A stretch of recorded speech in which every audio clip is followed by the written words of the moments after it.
Hello everyone, Giltar here with an action figure review. This time we'll be looking at the Red Ninja toy from the GI Joe Retaliation 3 and 3/4 inch toy line.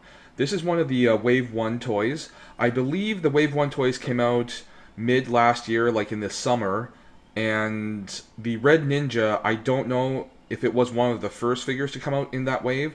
I know at first it was a little more rare, and then at this point, at least at my local toy stores, and any other stores that carry toys, it seems fairly plentiful. The price range can go from $7 up to $10 depending where you're at in North America. Now, just to get this out of the way, there is a gimmick with this toy. It's an overly large zipline type of accessory. The idea is nice, but it's ridiculously oversized. I'll just give you guys an idea of what it looks like here. It's this thing.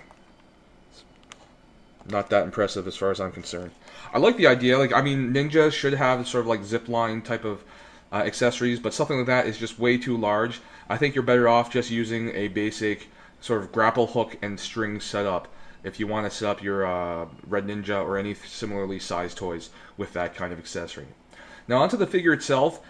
It's really a great example of modern standards for toy sculpt work, and I think it's especially impressive because it's a 3 3/4 inch toy. I mean, just for some idea of scale or size, this is basically my Deathlock Marvel Legends toy, which is a standard 6-inch toy. And even though the Red Ninja here is somewhat crouched over, even like sort of standing up, at best it would be at mid-abdomen to my 6-inch toy. So again, yeah, it's a really small toy, but the sculpt is extremely impressive as far as I'm concerned. Now, this is a toy that isn't exactly entirely new. It is essentially a repaint and reuse of an existing sculpt. The lower arms and lower legs are newly sculpted parts. It's particularly the ankles, they're new joints to this base toy. It originally came from the version 41 Storm Shadow sculpt. It's also known as the 30th Anniversary Storm Shadow, I believe, or what's better known as the Renegade Storm Shadow, which is a highly coveted toy, mainly due to low distribution, and for the simple fact that it was, or rather is, a great overall package of a toy. It includes a plethora of weapons, like all Ninja sort of inspired and based weapons, that first of all can all be stored on the toy itself in one form or another.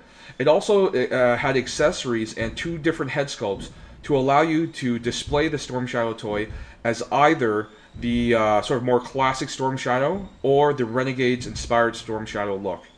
Now, currently on the secondary market, it fetches well over $50, which is outside of most people's price ranges for something like a GI Joe toy, especially one that was only made and produced maybe a year and a half ago.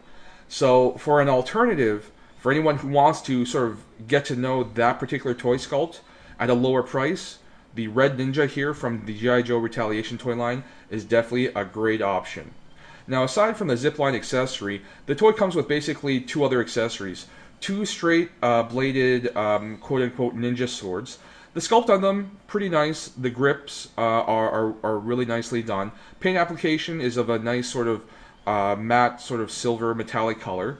Nothing too, I guess, detailed, but I mean, it gets the job done, and I think it looks good on display.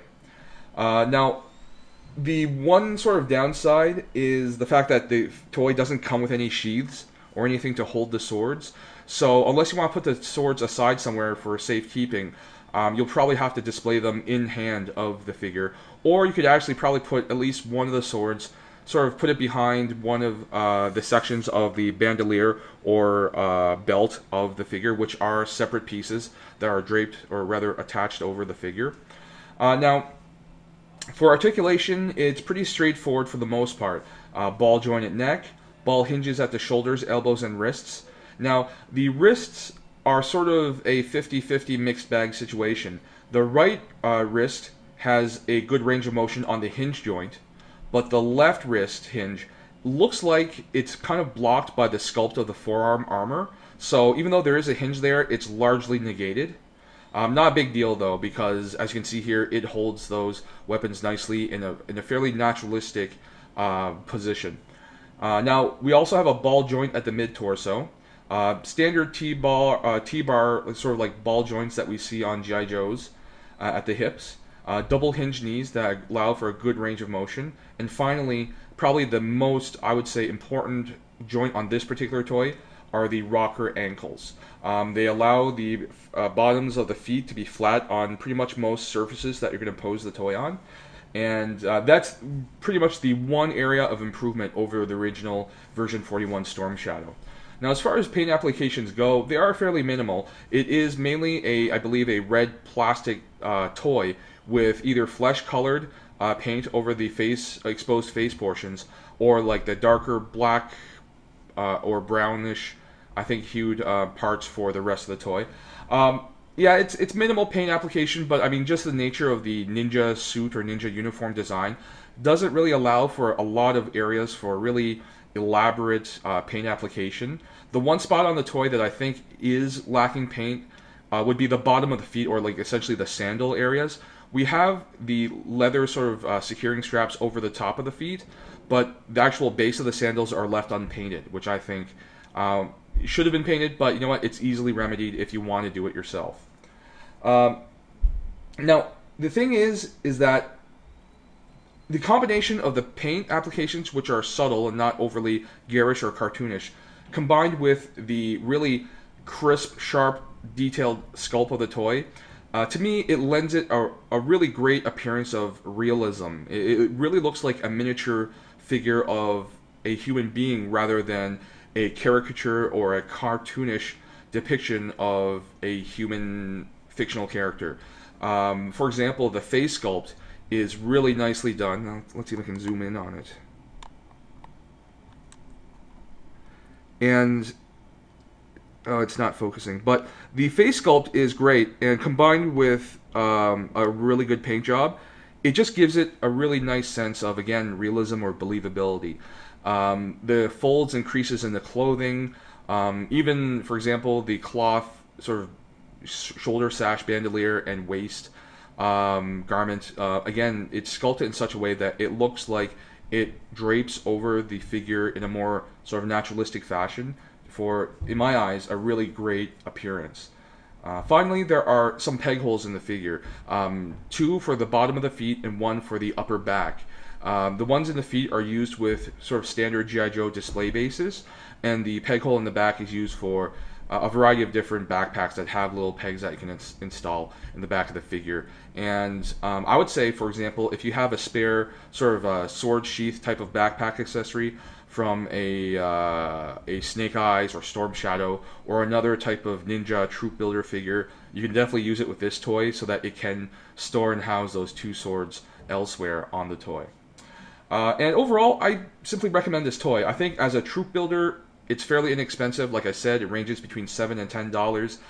Right now, at least, it's fairly easily accessible. I see quite a few of these on the pegs of my local Toys R Us, Walmart, and other stores that carry toys. So I would say if you have any interest in this figure, pick one up just to see what it's like. Again, I think it really would make a great troop builder for like a little army of ninjas. And this is definitely a great toy, and in my eyes, an easy purchase for anyone out there who either likes GI Joe in general, who are into 3 3/4 action figures, or basically if you're a collector of ninja toys in general, this is something that I would recommend that you get. So as always, thank you for your time, thank you for watching, have yourselves a great day, and I'll see you guys at the next video.